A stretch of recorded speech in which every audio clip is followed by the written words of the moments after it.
አንድ ወታደር ሲሞት ሊያመን ይገባል እኔ እናንተን ወክሎ ነው አንድ ወታደር ዩኒፎርም ለብሶ እዛ አፈር ላይ ድፍት የሚለው ያ ህይወት ሊያመን ይገባል ጦርነት ጨዋታ አይደለም ብዙ ነገር ነው የምትገለው አጠገብህ ሰው ሲሞት ውስጥ የሚሞት ነገር አለ አንተ ስትመታ ተርፋ እንኳን ውስጥ የሚሞት ነገር አለ ስትተኩስ ከውስጥ የሚሞት ነገር አለ ሲተኮስብህም እንደዛ ስትገድልም ውስጥ የሚሞት ሰውየው የሞተው ሞቶ የተረፈው ሰውዬ ራሱ ውስጡ ብዙ ሞታል ይሄንን ነው ፕሮቴክት የምናደርገውና በዚህ 3 እና 4 ሜጀር ጦርነቶች ውስጥ በኤርትራ ላይ ያተረፍነው ነገር ምንድነው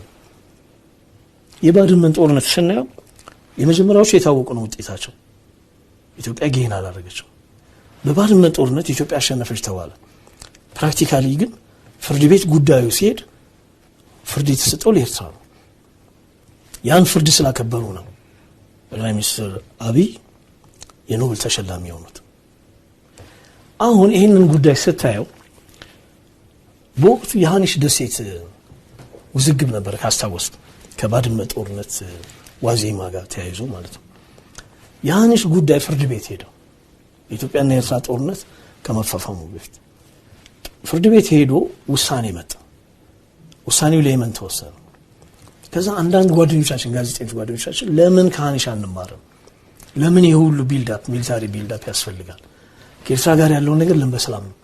አንቋጭም የሚል ጥያቄ ያነሱ ጓደኞቻችን ሃራስመንት ደርሶባቸዋል እናገባችሁ ተብሎ ያረለም ተዋጋ 70,000 ሰው አጣ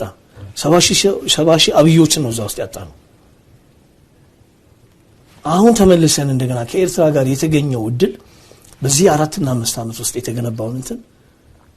እሱ ላይ መገንባት እንችል ነበር ወይስ እሱን ደግሞ እንደገና ማጣት አለብን